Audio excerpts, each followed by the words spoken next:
The nervous system is relying on receptors. These are chemoreceptors, and there's two types. There is peripheral chemoreceptors and central chemoreceptors. Peripheral chemoreceptors and central chemoreceptors. The peripheral chemoreceptors and central chemoreceptors, they detect the rising levels of carbon dioxide. So the only difference is where are they located anatomically. The peripheral chemoreceptors are found in the aortic arch. They are found in the carotid sinuses, while the central chemoreceptors are found in the brain stem, in the adrenal medulla. But they detect the same thing. Remember we mentioned that they are tasting the blood. These chemoreceptors, they are tasting to see if this blood is too acidic. If there was an increase in the acidity, they are going to send an input. They're going to send an input signal that is sensory, a sensory input signal through an afferent neuron, and then the input signal is going to go to the brain, and there's going to be integration, control, and processing to rectify this severe drop in carbon dioxide. What do we call this severe drop in carbon dioxide? Hypercapnia. This hypercapnia is going to lead to, so eventually hypercapnia is going to lead to acidosis. This acidosis is a severe drop in the blood pH. So when the blood pH drops, that's going to, your homeostatic blood pH ranges from 7.35 to from 7.35 to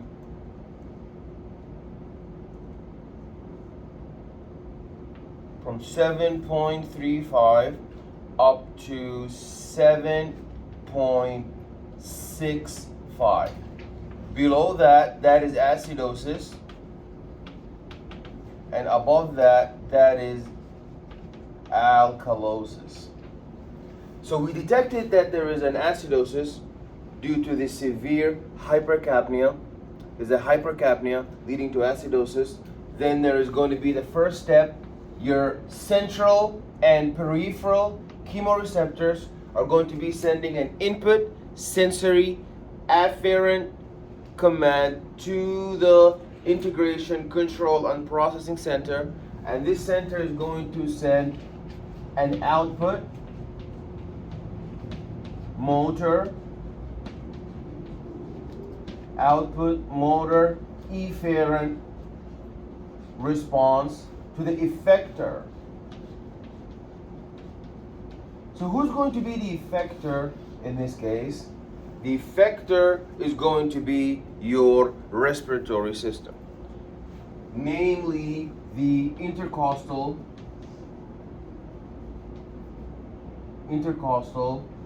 muscles, and these are going to lead to hyperventilation.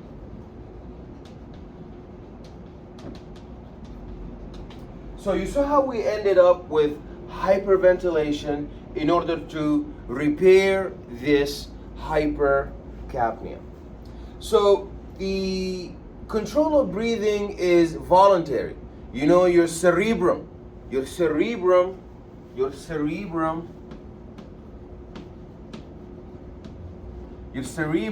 is responsible for the voluntary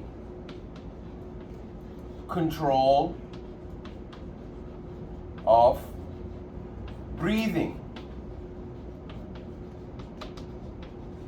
So you know you have some degree of control over your breathing rate.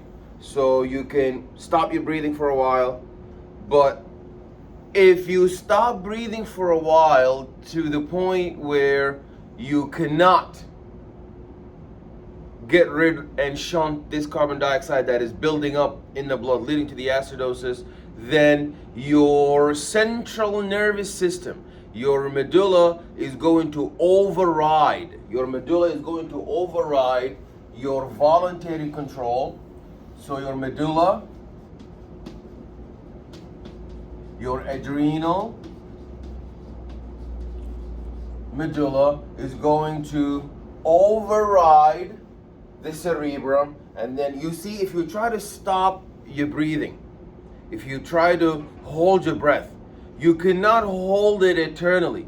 There will be a point where you're going to end up with feeling that you took a deep breath even though it was out of your control. So subconsciously, you're going to end up restoring this breathing rate. So there's a voluntary control over the breathing that originates in the motor cortex of the cerebrum. We discussed that. And it sends impulses down the corticospinal tract to the respiratory neurons in the spinal cord, and that's going to bypass the brainstem. So what's the breaking point? The breaking point is when the carbon dioxide levels rise to a point where there is an automatic control that's going to override one's voluntary will. So that shows you your breathing is in fact under your direct control, your voluntary and conscious control, but to a certain point that is known as the breaking point. What is the breaking point? The breaking point is the point at which your voluntary control of breathing is now impairing your homeostasis, and then your medulla is going to override that. Now, when we look at the concept of pressure, resistance, and airflow, we've discussed in the past that air is a form of fluid, and fluids move from an area of a high pressure to an area of a low pressure.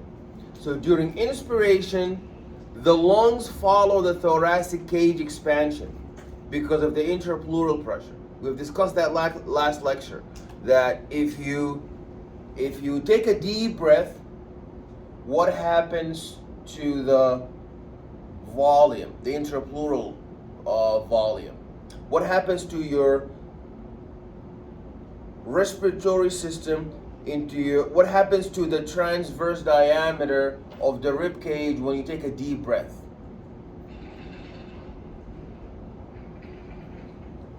Anybody remembers? If you think you're going to show up and just play on the iPad, you're going to get a 0 for today. Who can answer the question?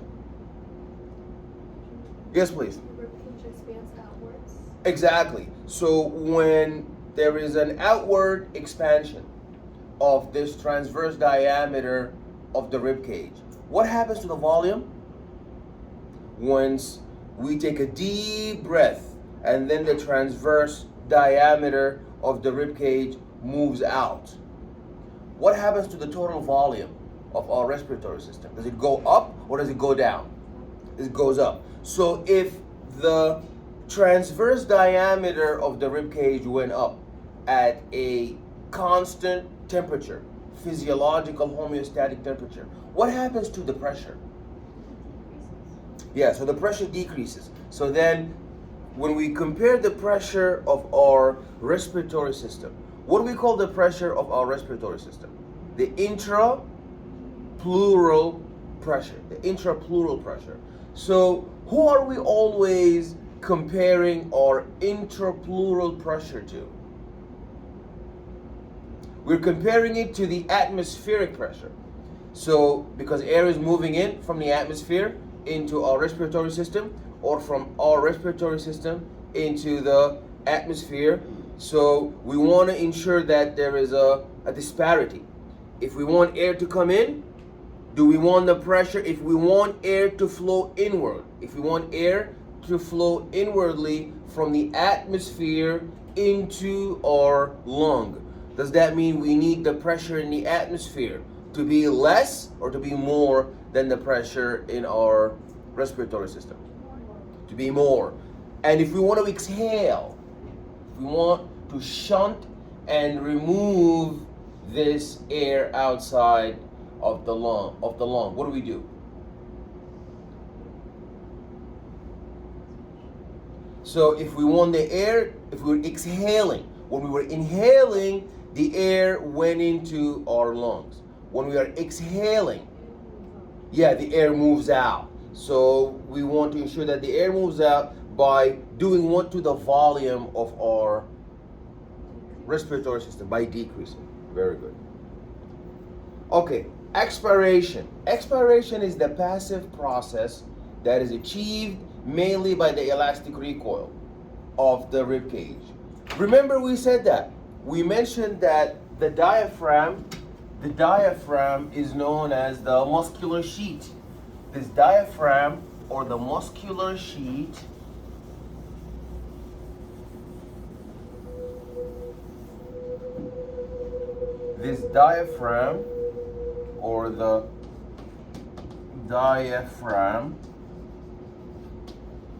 is a muscular sheet. This diaphragm, when we are inspiring, what happens to the diaphragm when we are inspiring? Does the diaphragm relax or does the diaphragm contract? It contracts. And when the diaphragm contracts, does it move down or does it move up? Yeah, it moves down. So now this diaphragm has moved down. When the diaphragm moves down, what happens to the volume? Did the volume increase or did the volume decrease? I'm sorry? Yeah, the volume has increased, so air is moving in. Let's say now we want to exhale. We want to exhale and we want to decrease the volume. What happens to our muscular sheet? What happens to our diaphragm? Yeah, the diaphragm is going to relax, and then what's going to happen to the muscular sheet? It's going to move upward. Very good. Okay, so you must remember, we discussed last week that the process of expiration is elastic, like a rubber band. You know, the problem is when you stretch out the rubber band, but when you let go of the rubber band, it moves back on its own. Same thing with your diaphragm. Not only the diaphragm and the rib cage.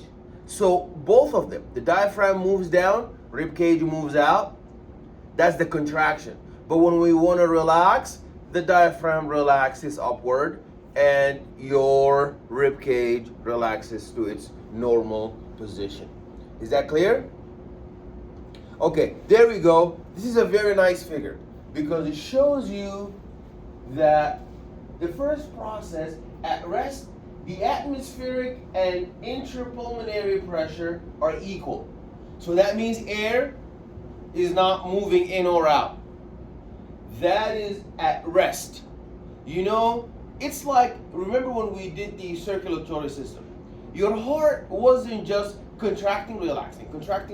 No, it would actually go through the isovolumetric phase of contraction and isovolumetric or isovolumic phase of relaxation.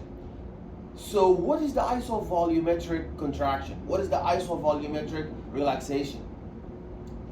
That's the phase when we are at rest right before the contraction.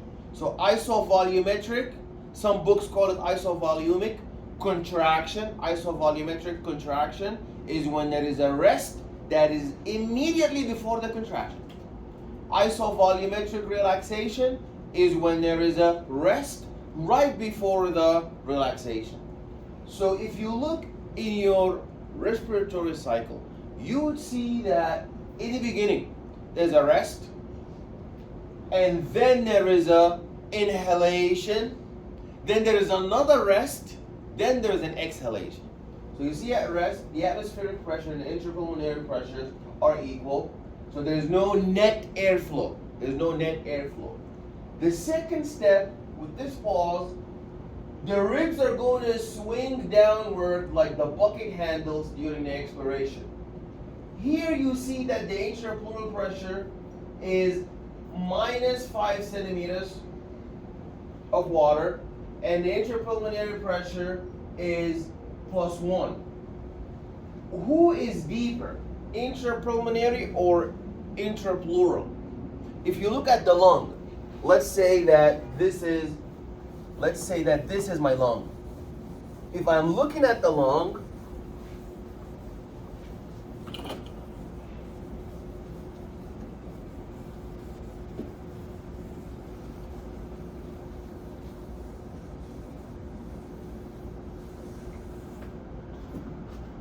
you see that if you look at the lungs,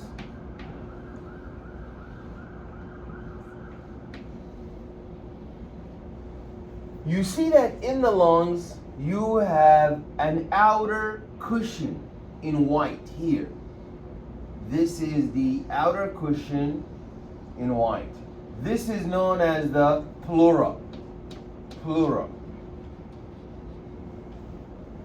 So the intrapulmonary pressure is the one in purple, is the pressure in the purple zone. Here. This is the intrapulmonary. And in white is the intrapleural pressure. Is that clear? And you have the atmospheric pressure at PATM. So you have three pressures. You have three P's. You have PATM in the air outside. So this is the face, the nose, the lips. So atmospheric pressure on the outside. Then the air is going to go into the intrapulmonary pressure. Intrapulmonary pressure. And lastly, this inner, very far, the farthest, most deepest layer. You know, what's the pleura? You guys took this in AMP1. What is the pleura?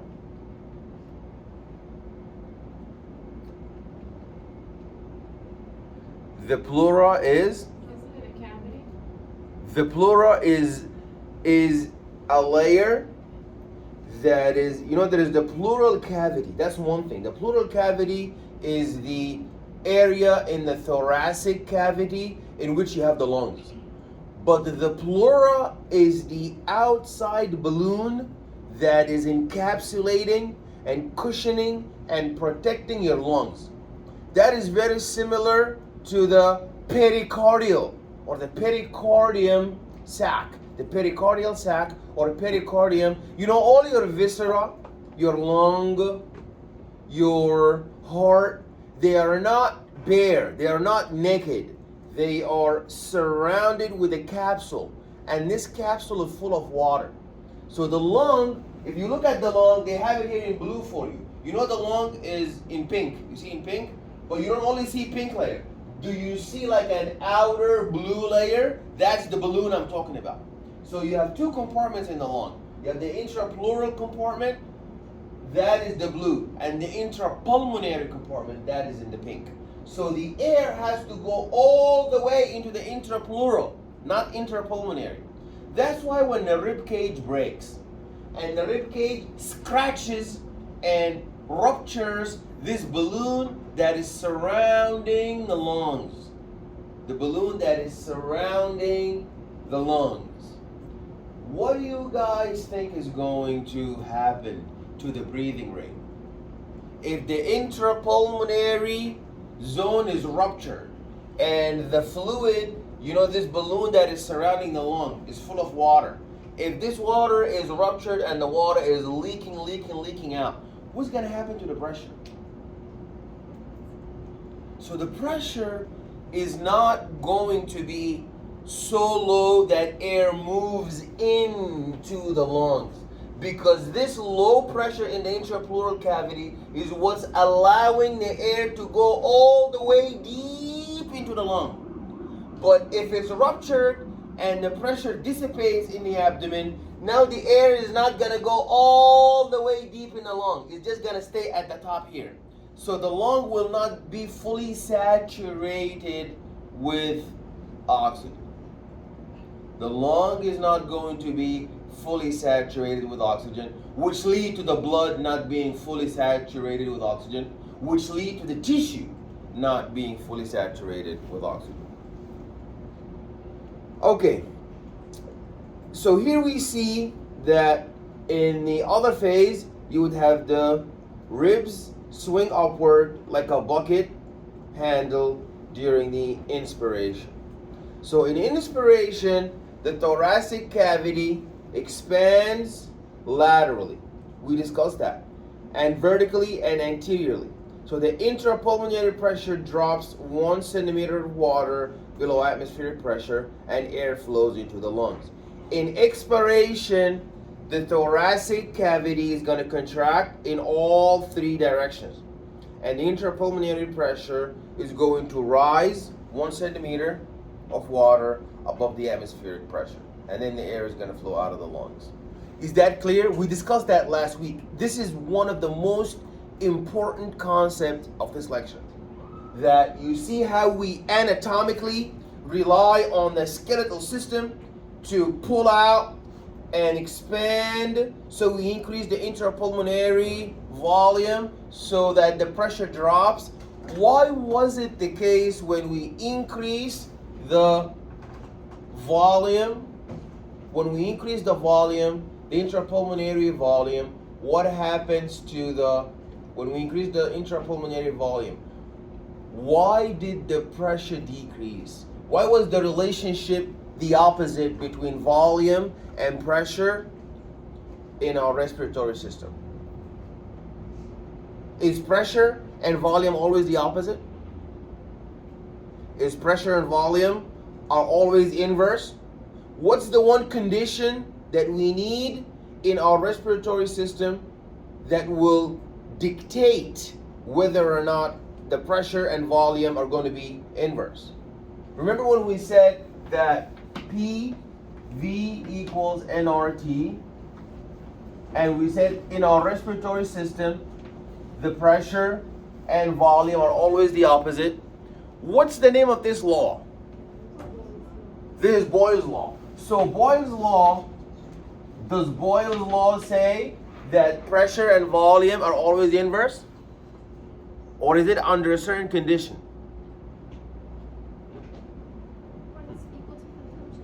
When, I'm sorry, can you say it again? Temperature is stable. Yeah, when the temperature is constant, not stable. When the temperature is constant, it's not changing. An example of that would be your 37 degrees Celsius, your homeostatic temperature. Okay, so the effect of the pulmonary elasticity in pathological conditions. We discussed pneumothorax just a while ago. We said if there is a road traffic accident and there is a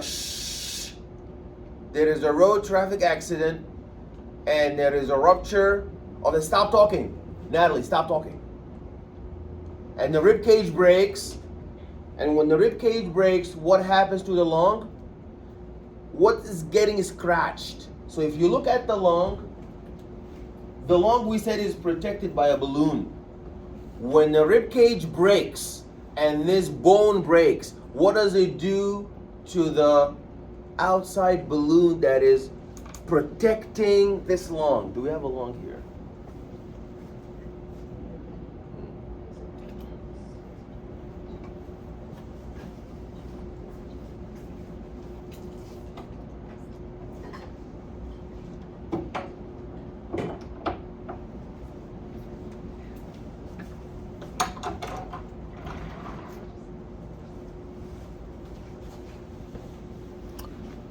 Do we have lung? I think we had lung from last time.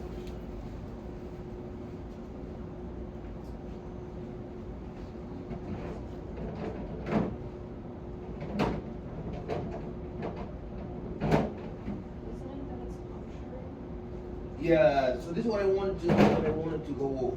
We kind of alluded to this. So let's say that So imagine I have a second lung.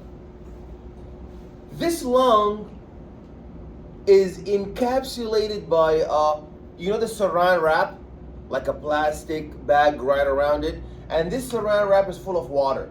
It's a serous. This is a serous sac. This serous sac is around the lung. What happens when the rib cage breaks and the bone scratches the surface of the lung? What does that lead to? The water comes out. Yes, so the water ruptures. When the water ruptures, that now allows for the leakage of the water to the outside and the leakage of air into this saran wrap bag. Now, why would that be very dangerous? So, there's a presence of air in the pleural cavity and the thoracic wall is punctured. So, inspiration is going to suck the air through the wound into the pleural cavity. You see the problem? There is a puncture in the thoracic wall, and the air space is going to become filled with this potential space is going to be filled with air, and the air is going to be contaminated. So your lung is sterile. There's no pathogenic infectious microbes in the lung. So now the air is going to be contaminated. It's going to be an infection, and there is a loss of negative intrapleural pressure that allows the lung to recoil and is going to collapse. So when you take a X-ray for a patient with pneumothorax, you're going to find that the lung or some part of the lung is not going to look like that. The lung is going to look like this. It's going to be all shrunken up in the X-ray. The lung shrinking up because air has leaked in. Now, what is atelectasis? Atelectasis is very similar to pneumothorax, and it happens a lot to people who smoke cigarette and people who hang around them. So don't think if you don't smoke, you're okay. That's not true, because one of my patients in the hospital, he just hang out with his peer pressure, like his friends. So he sit around, they're smoking hookah, and he got atelectasis just by hanging around the wrong crowd. So what is atelectasis? Atelectasis is what I just said, is the drop. If you look in the lung of somebody with atelectasis, you are sure the lung does not look like that. The lung does not look like this. The lung is going to be collapsed. So it's going to look like that. It's like a balloon. You see when you inflate the balloon, some balloons are damaged, so they look all shrunken up. That's somebody with atelectasis. Okay? It can result from an airway obstruction as the blood absorbs the gases from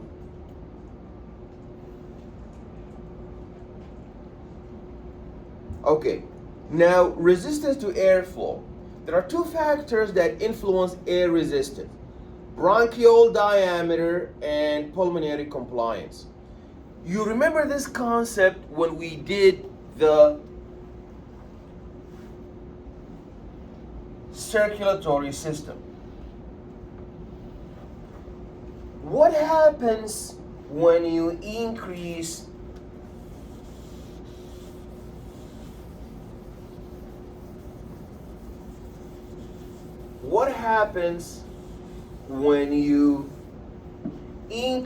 the diameter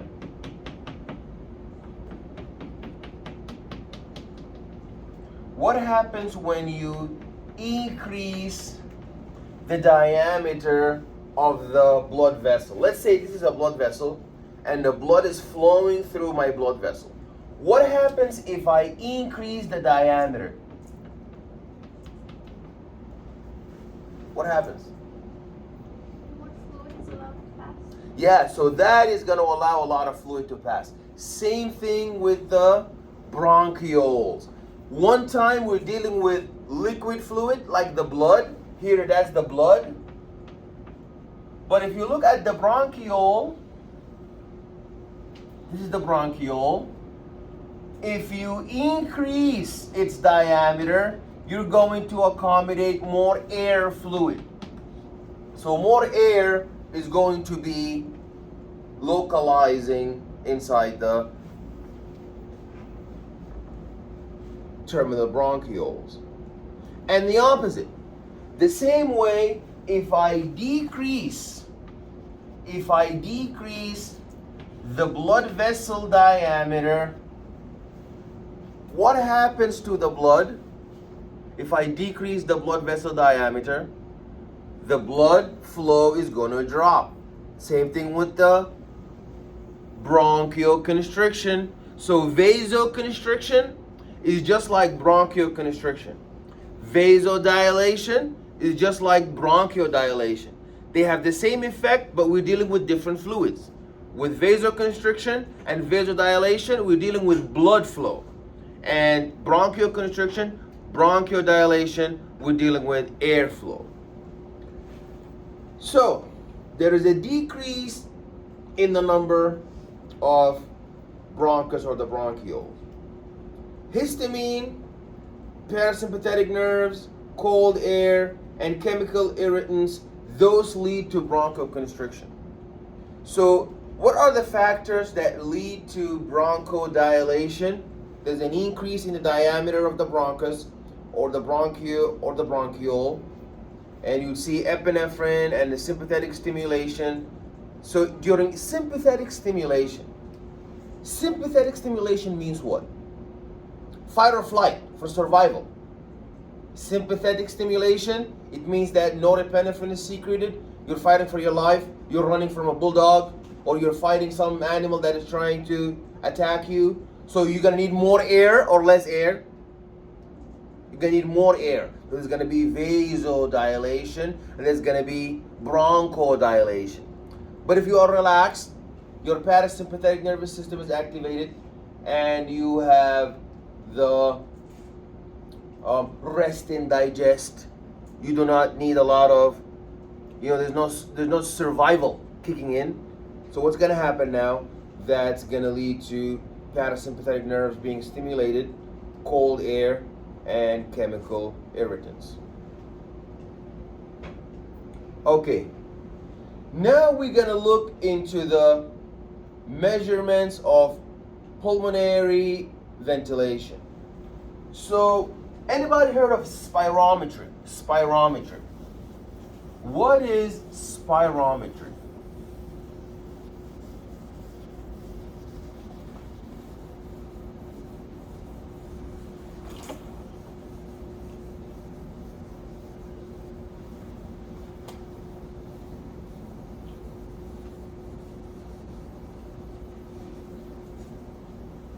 Okay, so when you are breathing, let's say this line here is the baseline. How are we breathing? We are bringing in plus 500 milliliters of air. This is known as the tidal volume. So tidal volume is the volume of air that is inhaled and exhaled once in a one cycle of breathing. So when you take a deep breath in, you take into your lung 500, and when you exhale, you remove 500 milliliters. You remove 500 milliliters. You take in 500 milliliters and you exhale 500 milliliters. Plus is because we gained. We inhale 500 milliliters and we exhale the same 500 milliliters. Is that clear? So we're kind of like in a cycle.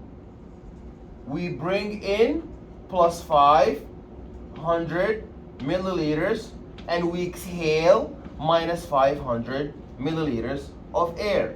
What do we call that? What do we call this here? What do we call this column of air coming in 500, coming out 500? 500, 500, 500, 500. This cycle here, what do we call that? tidal volume. This is your TV. This is your tidal volume. Very good. So tidal volume is the amount of air that is inhaled and exhaled in a one cycle of breathing. Now, there is another volume we need to be concerned with, and that is the air in excess of the tidal volume that can be inhaled with maximum effort. So the air in excess of the tidal volume. So your doctor is going to tell you, no, breathe normally. If you're going, the doctor is measuring what? Your tidal volume. When you're doing a spirometry and your doctor tells you, take a deep, just breathe normally, don't worry about anything, and you're going, that's tidal volume. If the doctor tells you, listen, take the deepest breath you can take in your whole life, and you go, what is that called now? Inspiratory reserve volume. So the inspiratory reserve volume is the air in excess. So after you take a normal deep breath, then you go in excess on top of that. Tidal volume can be inhaled with a maximum effort. That's about 3,000, which from here up to here, 3,000. You see? This 3,000 milliliters, how much was the tidal volume? 500 milliliters. How much is the inspiratory reserve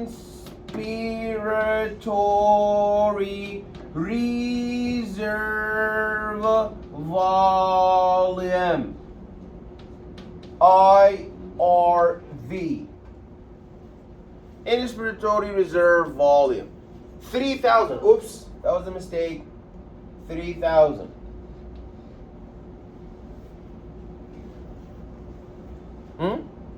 Okay, that's our inspiratory reserve volume. The excess on top of the tidal volume. Now, we're going to go the other side. Expiratory reserve volume, which is the air in excess of the tidal volume that could be exhaled. So now we're here. So this is inhale and this is exhale.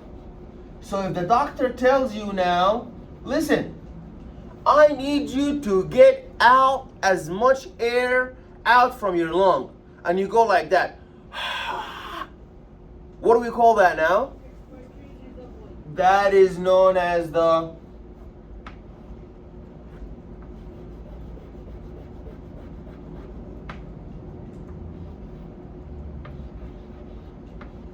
expiratory reserve volume.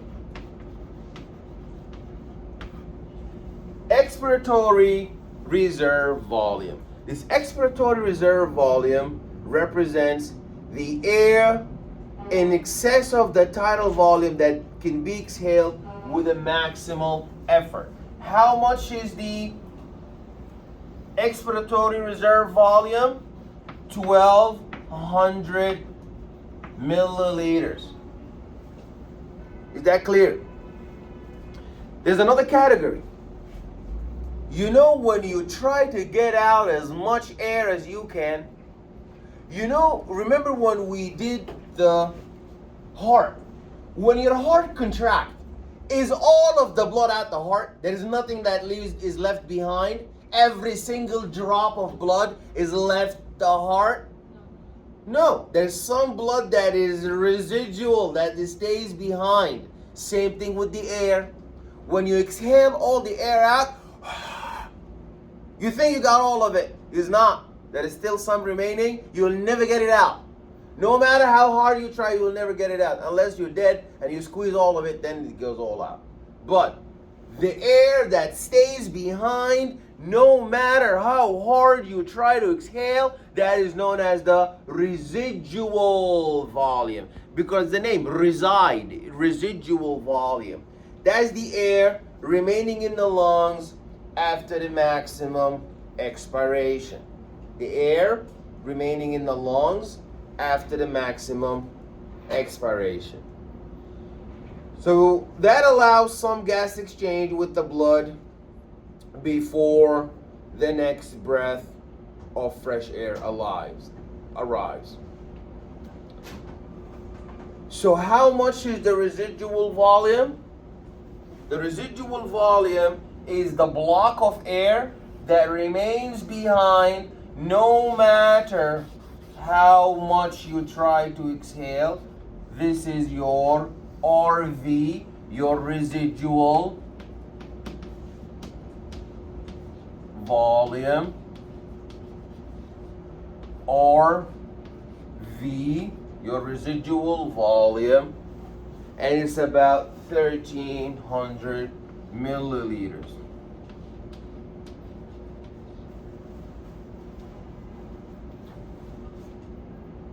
So, if you look in this diagram, so this is a conceptual diagram. You need to know that. You need to know that when you're oscillating, breathing normally, that's your tidal volume, 500 milliliters. When you take the deepest breath on top of your 500 milliliter tidal volume, that is your inspiratory reserve volume, and that comes out to about 3,000. Then you have your expiratory reserve volume, 1,200 milliliters, then your residual volume, 1,300 milliliters. So now if you now look into the spirometer, does it look like what we have on the board? Does the spirogram look at the respiratory volumes and capacities? Does it look like what we have on the board? It doesn't. This is a conceptual diagram, but that's how the doctor looks at it. So now let's interpret it here. So what do we see here? Look at the lung volume and capacity. Everybody look where my meter stick is.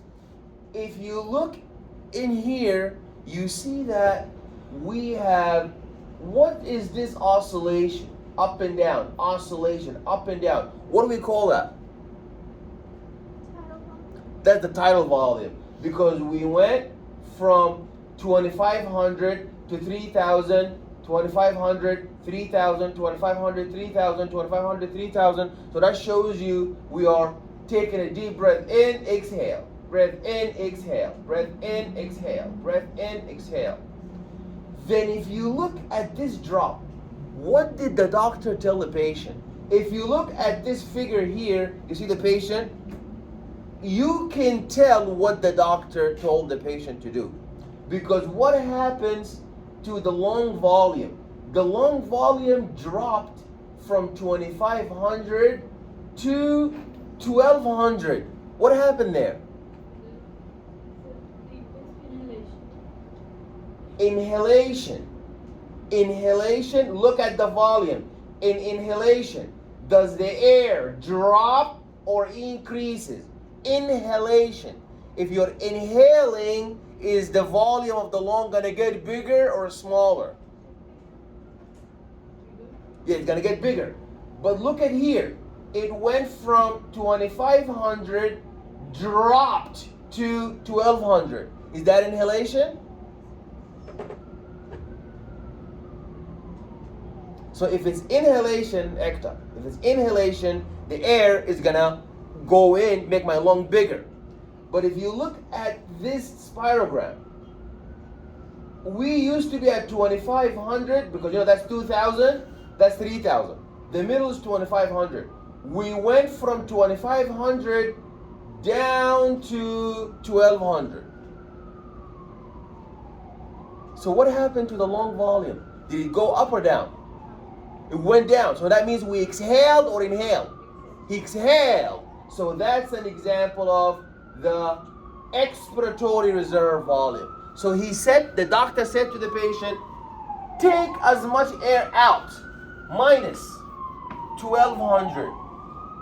And the patient went like that. That's why the graph went down. Then the doctor said breathe normally, and then this happened. we went right back into here. Then what happened now? The doctor said to the patient, breathe normally. Breathe, inhale, exhale, inhale, exhale. And then out of nowhere, what did the doctor tell the patient to do? Inhale as hard as you can, and you see this is the inspiratory reserve volume. So that's the whole as much air going out. That's the 3,000 here. That's the 3,000.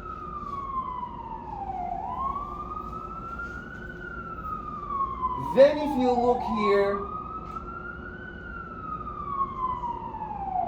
this is the vital capacity. So we're going to talk about the capacity after the volume. Now the air went down. So can you explain what happened here? The patient took a deep breath. Then what happened now? What did the doctor tell the patient to do at this point? He told the patient, take the deepest breath. Then he told him, exhale as much air out as you can. Then the patient exhaled as much air out as they can. And then he told them to breathe normally, and the test was over. Now, this is interesting because we only mentioned volumes, right? Inspiratory reserve, volume, tidal, volume, expiratory reserve, volume, residual, volume. Do we only deal with volumes in the respiratory system? No. We deal with volumes and we deal with capacity. So what's the capacity? The capacity is the sum of one or more volumes. For example, what's the biggest capacity you can think of? The total lung capacity, the TLC. The total lung capacity is when I add the inspiratory reserve volume plus the tidal volume plus the expiratory reserve volume plus the residual volume. Every volume out there. That's my total lung capacity. Is that point clear? The capacity is adding one or more volumes. So total lung capacity is all these volumes together. Inspiratory reserve volume plus tidal volume plus expiratory reserve volume plus residual volume. Is the total lung capacity the only capacity we deal with? No. There's also inspiratory capacity. Now, what is the inspiratory capacity? We already know. The law says that a capacity is the sum of one or more volumes. So the inspiratory capacity is the sum of the tidal volume plus the inspiratory reserve volume. Very good. Is the inspiratory capacity the only capacity we deal with? No. There is also the functional capacity before the vital. The functional capacity. Functional capacity is the sum of the residual volume and the expiratory reserve volume. Very good. And the vital capacity, so Ekta, help us with the vital capacity. What is the vital capacity? It's inspiratory reserve volume plus tidal volume plus expiratory reserve volume. Okay, that's very good. And expiratory reserve volume and residual volume together give you the functional residual capacity. And so now let's label them here. All of this, inspiratory reserve volume plus tidal volume plus expiratory reserve volume plus residual volume, all of that, what do we call that? Total lung volume. What's capacity? Total capacity. total lung capacity. Total lung capacity. She doesn't know and she blames you. Total lung capacity. And is that the only capacity we have? No, total lung capacity and inspiratory capacity. Who can help us with the inspiratory capacity? Inspiratory capacity. What's the inspiratory capacity, Lillian? It's right there. The inspiratory capacity encompasses which two volumes?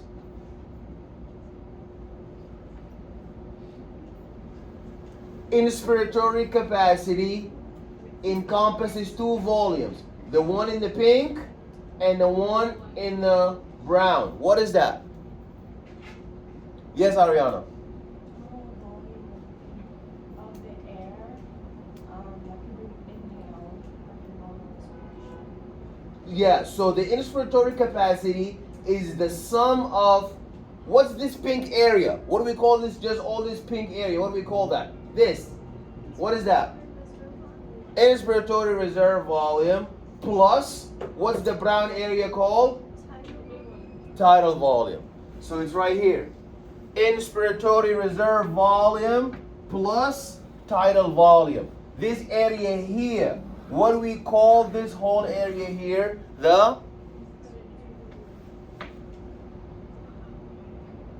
What do we call it? Inspiratory capacity. That's the inspiratory capacity. And the functional residual capacity. What's the functional residual capacity? It's the sum of. Very good. Plus residual volume. This is the functional capacity. Very good. And the vital capacity. What's the vital capacity? Is the inspiratory reserve volume plus the tidal volume plus the expiratory reserve volume. Okay? So that shows you vital capacity is the sum of expiratory reserve volume plus tidal volume plus inspiratory reserve volume. You add up all these volumes, 500 plus 1200 plus 3000, you get 4700. So the respiratory capacities are obtained by adding two or more volumes, two or more respiratory volumes. Inspiratory capacity is the maximum amount of air that can be inhaled after a normal tidal expiration. Are we clear? Dalton's law and the law of partial pressures. This is one of my favorite slides because it gets to tell you that this air is like a salad. You know the salad? There's like a tomato and green peppers and lettuce, and so the same thing is the air. The air is not just oxygen.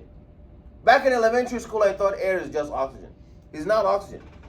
In fact, air is about only 20% oxygen.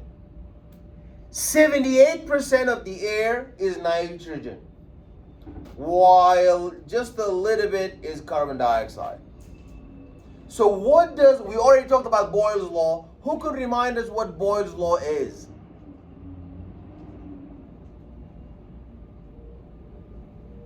Who reminds us what Boyle's law is? Yes. P over V equals to T, or P times V equals to T. Remember, PV equals nRT? So you mean P1 over V1 equals P2 over V2. Yeah, that is when we're comparing before and after. That's another variation of Boyle's law. That's very true also. So what does Dalton's law say then? Dalton's law says that the atmospheric pressure is a salad, is the sum of all the contributions of the individual gases. So for example, the total atmospheric pressure is 70. Let's say you have a scale. Let's say this table here is a scale, okay? And you have, stepping over this scale, you have 3 circles, and you have 5 circles and 5 squares. And the circles have a pressure, and the squares have a pressure. You know, according to Dalton's law, that the overall weight will be 50% circles, 50% squares. Same thing with the air. If the oxygen in the air is 20%, that means the atmospheric pressure is 20% of the atmospheric pressure is caused by oxygen. If nitrogen is 78%, that means 78% of the pressure that is exerted by the atmosphere is because of nitrogen.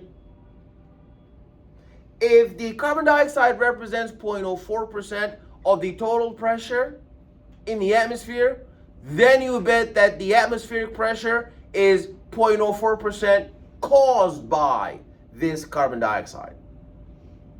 So if you have a salad, that's why I call it the law of the salad.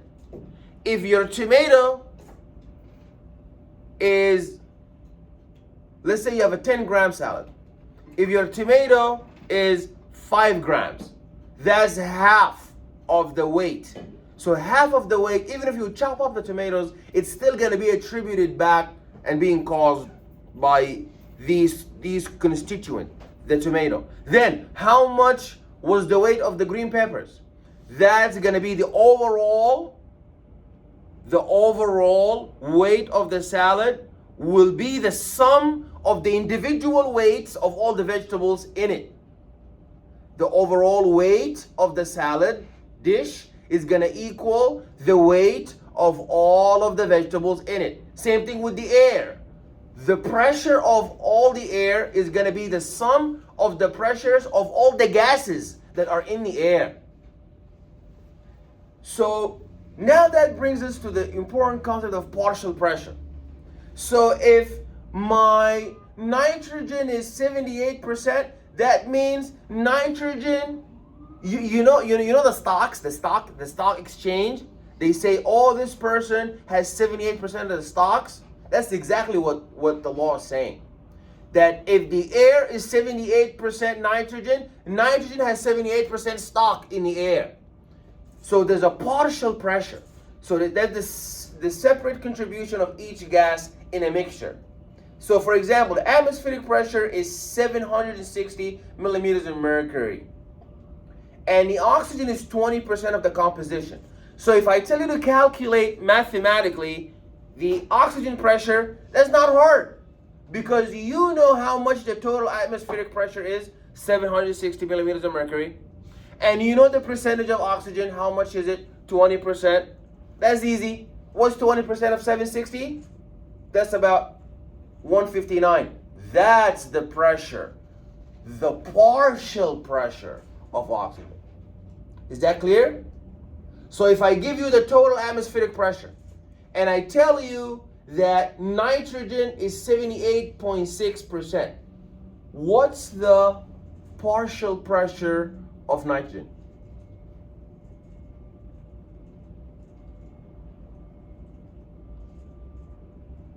If the whole atmospheric pressure is 760, if the pressure of the atmosphere equals 760 millimeters of mercury.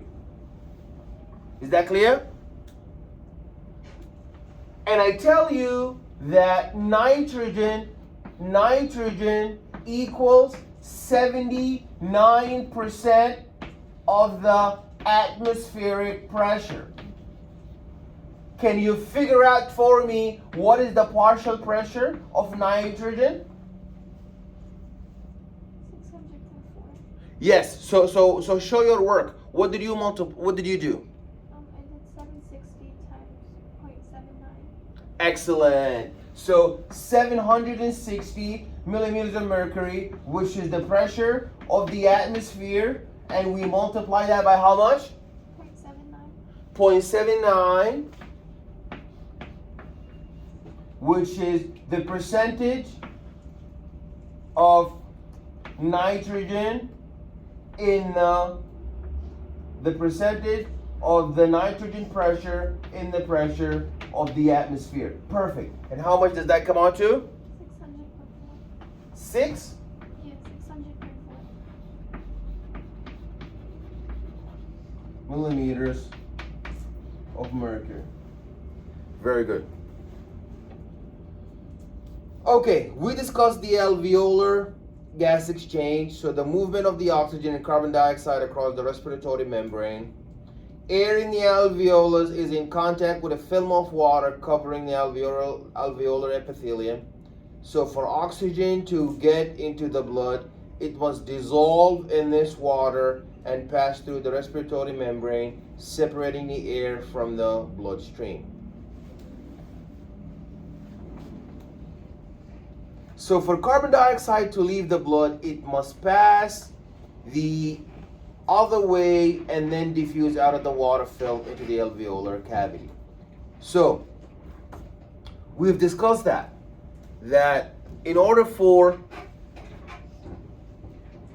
let's draw an interface. Let us now draw an interface of the alveoli.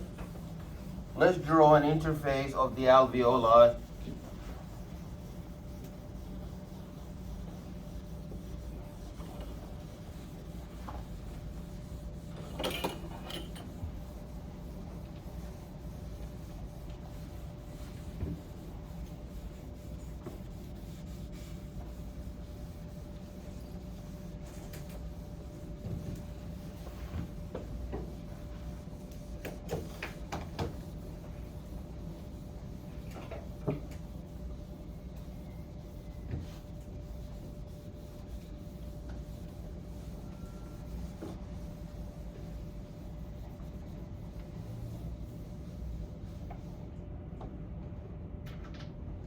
Okay, let's say that this is the alveoli.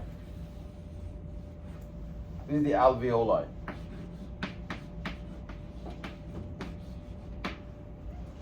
And we have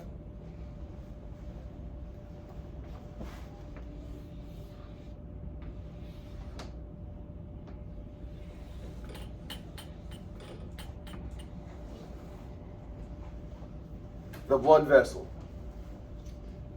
So what do we ultimately need? We need to remove carbon dioxide from the blood. We need to get out carbon dioxide into the alveoli. And we need the alveoli to send the carbon dioxide out in the atmosphere. And we need the atmosphere to give us oxygen in the alveoli, and we need oxygen to go from the alveoli into the blood vessel. Now we have performed the respiration properly. But this process here is dependent on many important factors. So there is a film of water. There is a water film that is bathing this alveoli. The more water at the surface of the alveoli, the more air going in and out. Remember that. The more surfactant, it's called surfactant. Surfactant air. So there's a water film. The more water film we have, the easier air gonna flow in, and the easier oxygen gonna come in, and the easier carbon dioxide is gonna flow out.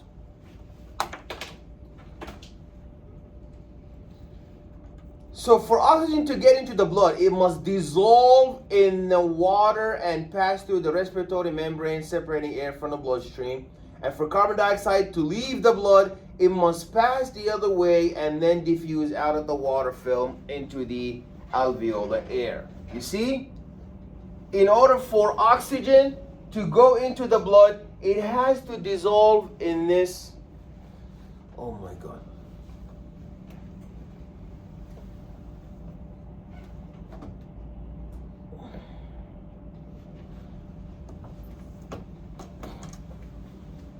Oxygen must dissolve here.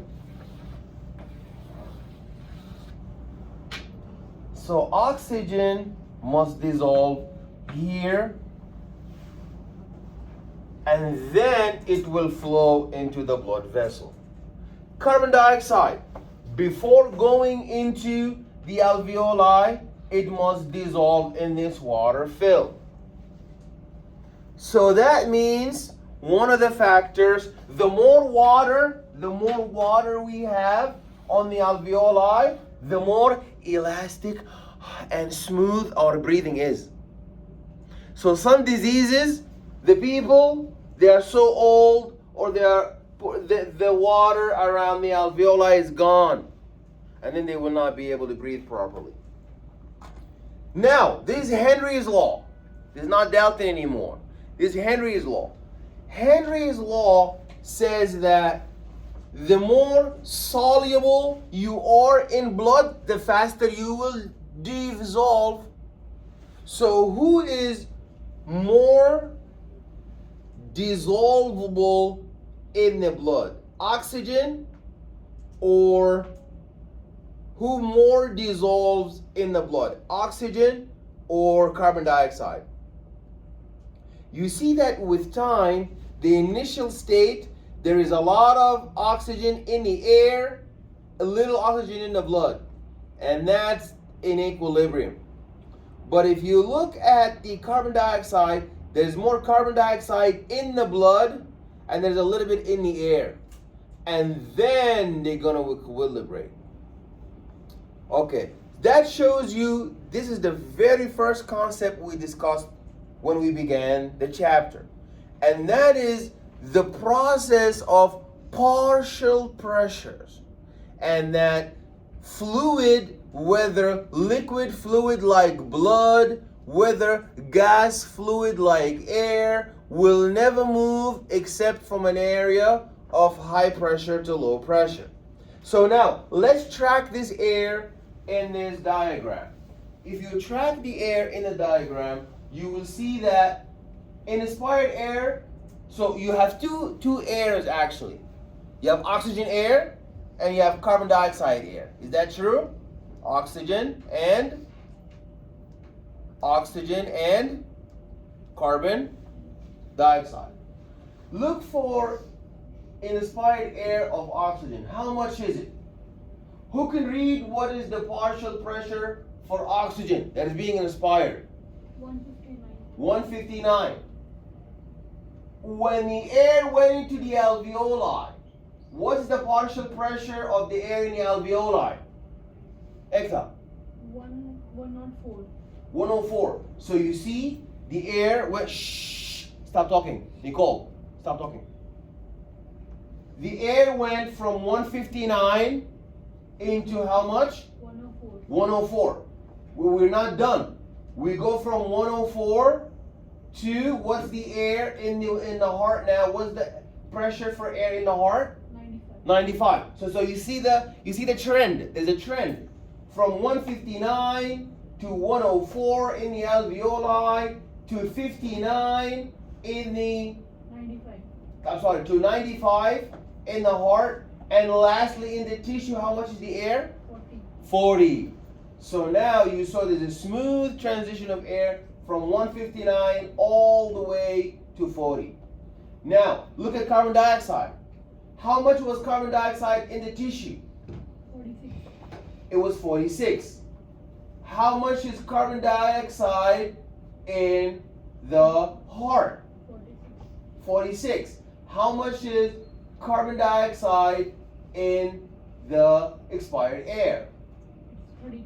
32. So what does that tell you? That shows you that carbon dioxide has dissolved from the tissue into the blood, because there's the tissue fluid. This shows you that the tissue fluid had a partial pressure for carbon dioxide 46, and then in the blood vessels is going to remain 46, and then in the air is going to become 30. So you see that the partial pressure has been participating in the process of dissipating the air for both, for oxygen and for carbon dioxide. Any questions? Any questions? This is very, very important. Okay. Okay. This is now going to show us the oxygen loading in relation to the partial pressures. The oxygen loading in relation to the partial pressures. So, if you look at, so that shows you what are the factors that participate in the ease with which oxygen is going to dissolve down concentration gradient. So, we discussed the solubility of gases. Remember, we said this film, the thicker this film is, the easier oxygen and carbon dioxide are going to diffuse across. So, the solubility of gases, so carbon dioxide is 20 times more soluble than oxygen. And equal amounts of oxygen and carbon dioxide are exchanged across the respiratory membrane because carbon dioxide is much more soluble. You need to remember that. Who is more soluble, carbon dioxide or oxygen? Carbon dioxide. Also, the membrane surface area. 100 milliliter of blood in the alveolar capillaries spreads thinly over 70 meters cubed.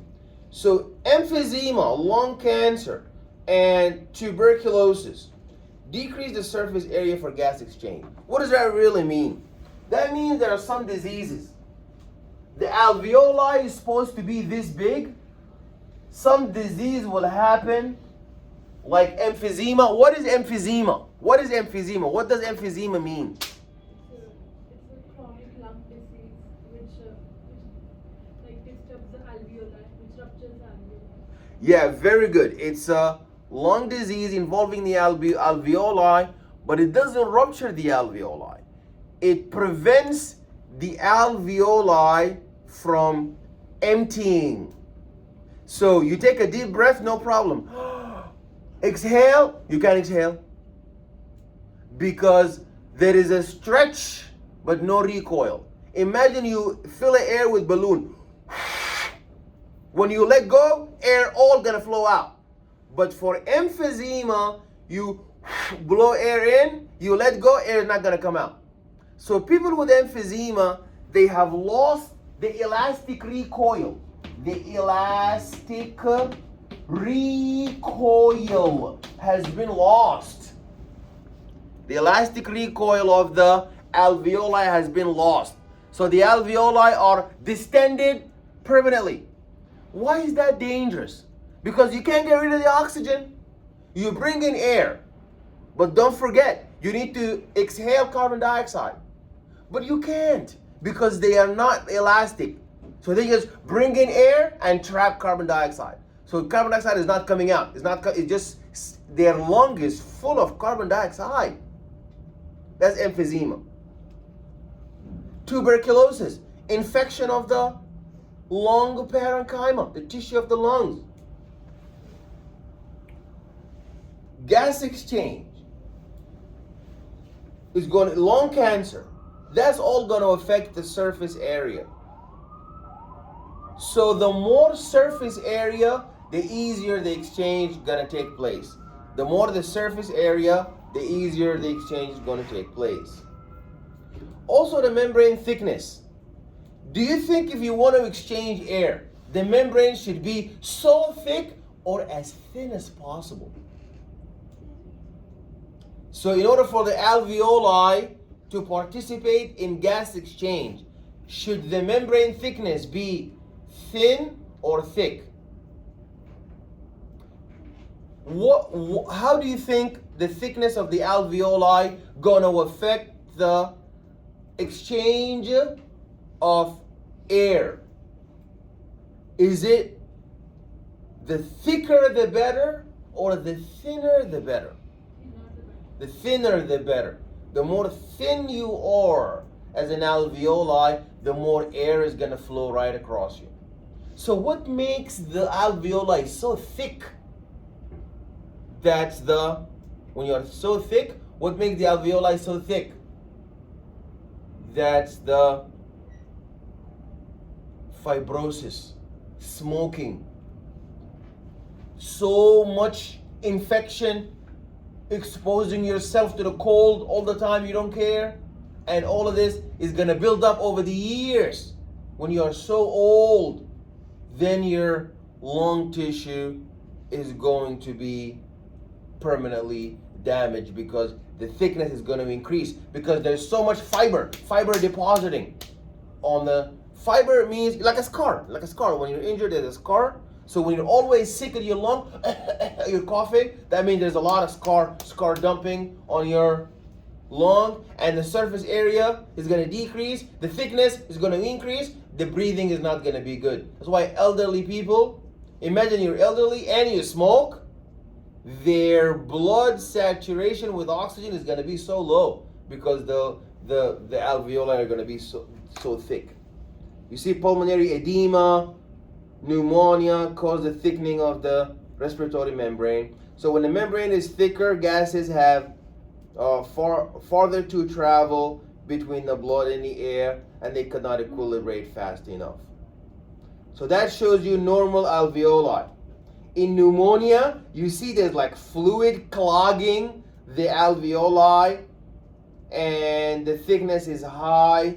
And in emphysema, you have this confluent alveoli of scar tissue. Ventilation perfusion coupling. Does all of your lung participate in breathing? Does every single part of your lung participate in breathing? No, only the bottom part. The top part, the apex, here. This one here doesn't have a lot of breathing happening.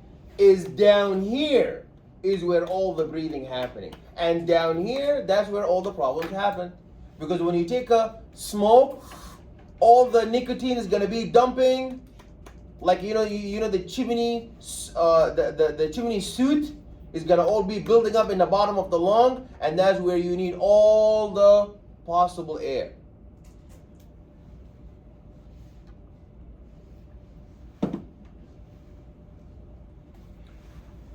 That's the ventilation perfusion coupling.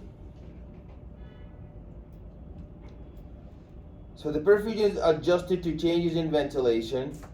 So reduced partial pressure of oxygen in the blood vessels lead to vasoconstriction of pulmonary arteries, decreased blood flow, and that leads to blood flow that matches the airflow. So we perfuse the lung, we adjust the diameter of the blood vessels going into the lung. So there's a response to reduced ventilation. So if you're not breathing as much oxygen, the pulmonary arteries are going to shrink so that you can have a balance. Because you don't have a lot of air to give out anyways, so you constrict the blood vessels so you can only have as much blood that is, you have a little bit of air, you're going to have a little bit of blood to swap the oxygen with. Okay? But when you have too much air, you take a deep breath, then the blood vessels near your lung are going to vasodilate because now you have a lot of air. So the elevated partial pressure in oxygen is going to lead to vasodilation of the pulmonary vessels, increased blood flow. Airflow is going to have to match the blood flow. So increased blood flow is going to lead to elevated partial pressure of carbon dioxide, dilation of bronchioles, and that's going to lead to increased airflow. And when there is a reduction in perfusion, you're going to have a reduced partial pressure of carbon dioxide, constriction of bronchioles, and decreased airflow. So what is this slide trying to tell you? The slide is trying to tell you that they work together. Your airways and your blood vessels, depending on how much oxygen is there. If there's a lot of oxygen in the lung, then the airways are going to vasodilate and the blood vessels are going to vasodilate. But if you have emphysema, or if you have some dangerous disease, or there's a low saturation of oxygen in the air, then your airways are going to constrict, and so will your blood vessels. So the gas transport, this is the last part of the lecture and is a very, very important part. You have to understand that oxygen is carried to the alveoli. So gas transport represents the process of carrying gases from the alveoli to the systemic tissues and vice versa. So oxygen transport represents arterial blood that carries about 20 milliliters of oxygen per deciliter, and hemoglobin is specialized for oxygen transport. There's 4 protein globulin chains, each with a heme group. Each heme can bind 1 oxygen to a ferrous atom, and 1 hemoglobin can carry up to 4 oxygen. Oxyhemoglobin, oxygen bound to hemoglobin, and deoxyhemoglobin is hemoglobin with no oxygen. So let's look at this. You know, if you are on the subway, there is 2 lines, uptown, downtown. You cannot be uptown and at the same train. Same thing with hemoglobin. So you have the lungs, and you have the heart, and you have the tissue.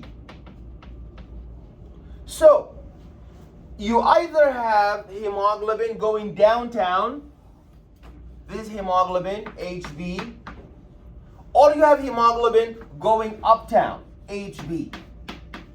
Hemoglobin going downtown meaning it's hemoglobin that's going from the lung to the heart to the tissue. Hemoglobin going uptown is tissue to heart to lung. Are these the same? They're not the same, because hemoglobin going downtown has a very high partial pressure for oxygen, right? Because it's coming from the lung. It's rich in oxygen. It's going to go to the heart, rich in oxygen. It's going to go to the tissue, rich in oxygen. Then what is the tissue going to do to the oxygen? It's going to use it for metabolism. The tissue is going to use oxygen for metabolism. And you know oxygen is going to be used in the mitochondria. In the mitochondria to make ATP. And then we're going to take ATP to power the enzymes. And then the enzymes are going to do many different type of reactions like homeostasis, survival, reproduction. Homeostasis, survival, reproduction, metabolism, and so on. Then the tissue is going to give up carbon dioxide. So now you're going to have this oxyhemoglobin. This one is going to be rich in carbon dioxide and poor in oxygen. And then this hemoglobin is going to be rich in carbon dioxide, high partial pressure for carbon dioxide, and low partial pressure for oxygen. You see, they're not the same, because the hemoglobin coming from the lung downtown is rich in oxygen and it is poor in carbon dioxide. And the one going back to the lung is, so compare those two. The hemoglobin coming down from the lung to the tissue is rich in oxygen, because the tissue needs oxygen, and is poor in carbon dioxide because it just comes from the lung. But once it's finished in the going to tissue, it's going to now be a hemoglobin that is poor in the oxygen, because all the tissue used up the oxygen, and it's going to be rich in carbon dioxide because the metabolism is causing a lot of carbon dioxide waste. So will you find one hemoglobin with both high oxygen and high carbon dioxide? No, because either you have a lot of oxygen because you're coming from the lung, or you have a lot of carbon dioxide because you're coming from the tissue. Clear? Is that clear? Any questions? This is a very important curve. This is known as the oxygen dissociation curve. What does the oxygen dissociation curve tell you? It tells you that if you look at the percentage of oxygen saturation of hemoglobin and you look at the partial pressure of oxygen in the tissue and in the alveoli, you will see that hemoglobin is gonna unload oxygen very rapidly if the tissue needs it. If the tissue needs oxygen, hemoglobin will not have oxygen. It will give it to the tissue. So if you look at hemoglobin and it's very rich in oxygen, that means the tissue doesn't need oxygen. Because if the tissue needed oxygen, hemoglobin would have given it all of it. Hemoglobin doesn't need oxygen. Hemoglobin is carrying oxygen for the tissue. So if you find somebody with high oxygen in their hemoglobin, that means their tissue doesn't need any oxygen. And if you find somebody with low oxygen in the hemoglobin, you know the tissue is so thirsty. That person is running the marathon.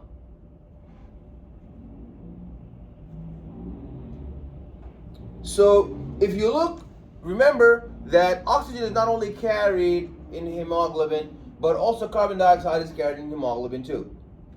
So carbon dioxide is hydrated, reacts with water to form carbonic acid, and 5% of carbon dioxide binds to the amino groups of plasma proteins and hemoglobin to form carbamino compounds. So oxygen binding to, so you see that the acid, hydrogen proton, binds to oxygen hemoglobin, that reduces its affinity for oxygen. So you know if a tissue is suffocating, what are the features of a tissue suffocating, needing to survive? You will see that that tissue will have high carbon dioxide, high acidity. So all of those features will cause hemoglobin to unload all of the oxygen. If you look at a tissue and the tissue has high acid, has high carbon dioxide, what do you think hemoglobin will do? If hemoglobin pass by, okay, everybody look in the board. If you have hemoglobin rich in oxygen, and if hemoglobin is rich in oxygen and hemoglobin pass by the tissue, and it find out that there's a tissue that is high rich in acidity and rich in carbon dioxide, what is hemoglobin going to do?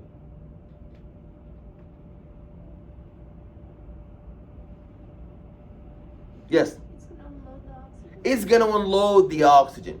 This is a very, very poisonous, very toxic, very stressful tissue.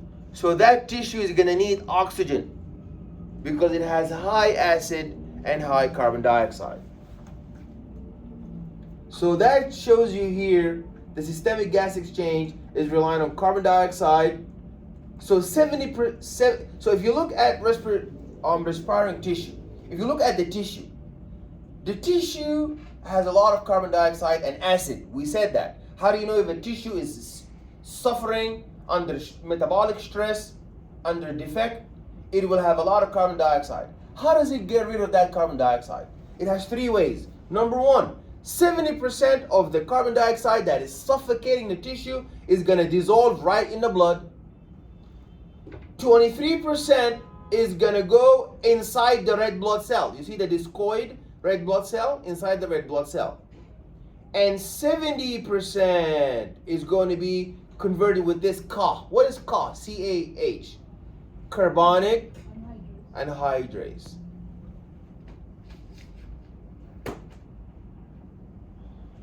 Oxygen. There's 1.5% oxygen dissolved in the blood, and 98% is going to be carried by the red blood cell. So that shows you 98% is carried by red blood cell and 70% is carried inside the red blood cell.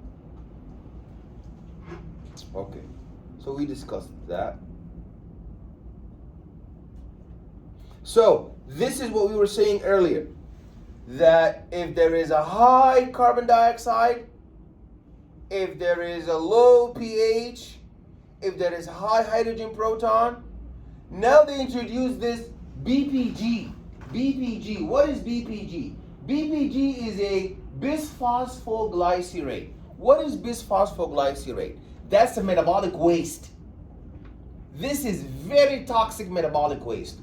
If they tell you the tissue of this patient was found to have high levels of BPG, bisphosphoglycerate, you know that's a damaged, necrotic, defective tissue or healthy tissue.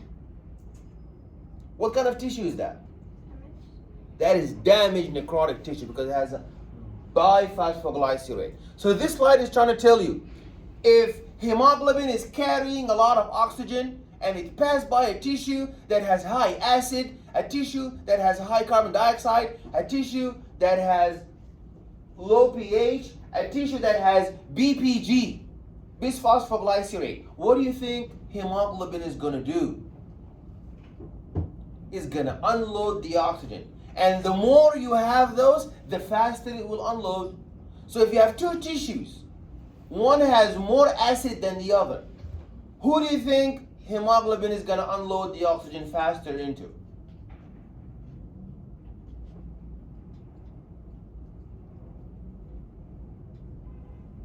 Into the tissue that is more acidic. So what is the Haldane effect? The Haldane effect says that low level of oxyhemoglobin enables the blood to transport more carbon dioxide. So if we look in this graph, so if you examine this graph, you see that the effects of the temperature on oxyhemoglobin dissociation. Look there. This is the same red blood cell. If you look in that figure, that is the same red blood cell. But now we look at its behavior in unloading oxygen under 4 variables that are different. The red blood cell when it's 10 degrees Celsius, red blood cell when it's 20 degrees Celsius, red blood cell when it's 38 degrees Celsius, and red blood cell when it's 43 degrees Celsius. So what are we looking at? We're looking at the temperature stress. The hotter it gets, does the red blood cell behave the same way? Apparently not. Because the hotter it gets, the more hot you get, the more metabolic demand there is, the more oxygen it will unload. So that shows you there is a compensatory adaptive mechanism that enables your hemoglobin to let go and unload of this oxygen based on the stressful conditions that are there. Is there a lot of acid? Hemoglobin will unload oxygen. If there is a high temperature, it's too hot, hemoglobin will unload oxygen. Is there too much carbon dioxide? Hemoglobin will unload oxygen. Is it too hot out? The weather is a hyperthermia? Hemoglobin will unload oxygen. That's the same figure. The first one was showing you the temperature stress. Now that's showing you the pH stress. So now pH 7.2 is more acidic than 7.4 is more acidic than 7.6. And that shows you that at more acidic, stressful, hot conditions, the hemoglobin is gonna be less saturated with oxygen because it unloaded it all already to the tissue, because the tissue needs it, because it's under so much low pH, acidity, stress. So now these are the bloody gases.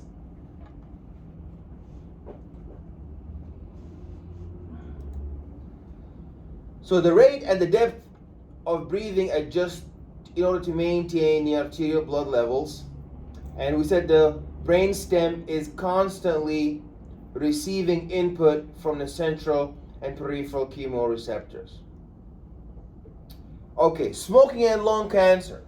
90% of the lung cancer originate in the mucous membrane of the large bronchi.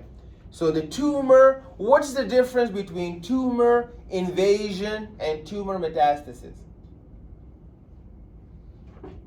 Tumor invasion is when the cancer infiltrate local tissue within the vicinity.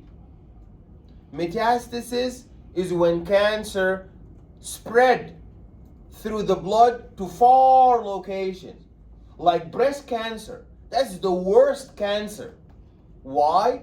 Because it spreads faster, metastasizes than any other type of cancer, and it spreads where? To the bone tissue. So that shows you the effects of smoking. This is a smoker, lung with carcinoma, because the nicotine caused metaplasia. You had normal healthy tissue that was changed to damaged metaplastic tissue. Then from metaplasia, you ended up with anaplasia, which is cancer. So all the smoking, back in the day, they used to have, light 100, is all a lie to make you think that you're not hurting your lung. They're all bad. Now they say there is electronic cigarette, there is a vape, all of that is going to cause cancer. There is no smoke. Hookah always causes cancer. And I told you, what did hookah cause earlier to the person who hangs around the people that he sits around with friends who smoke the hookah, and he doesn't smoke hookah with them, but he ended up developing, what's the name of the disease?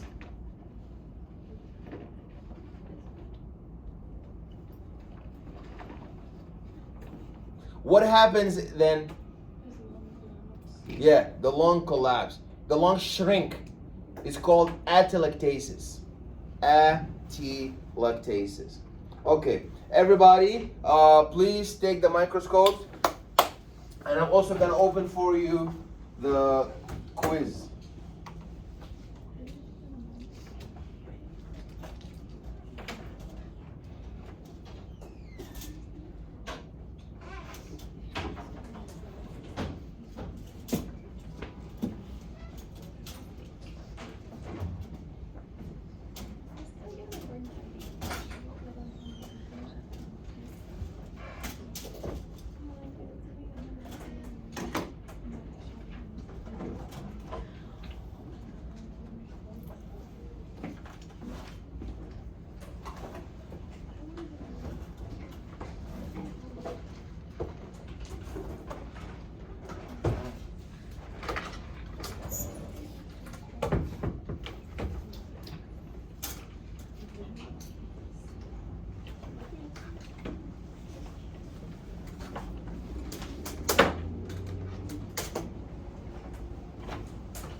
How many do we take, Professor? Yeah, 3.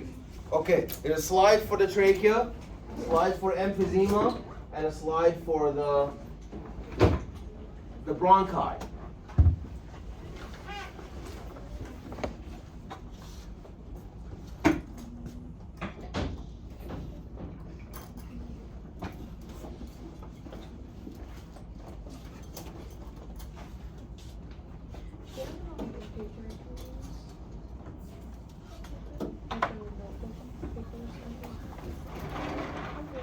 Okay, so here's what you need to do. Can you press the red thing, Mariana? The red thing.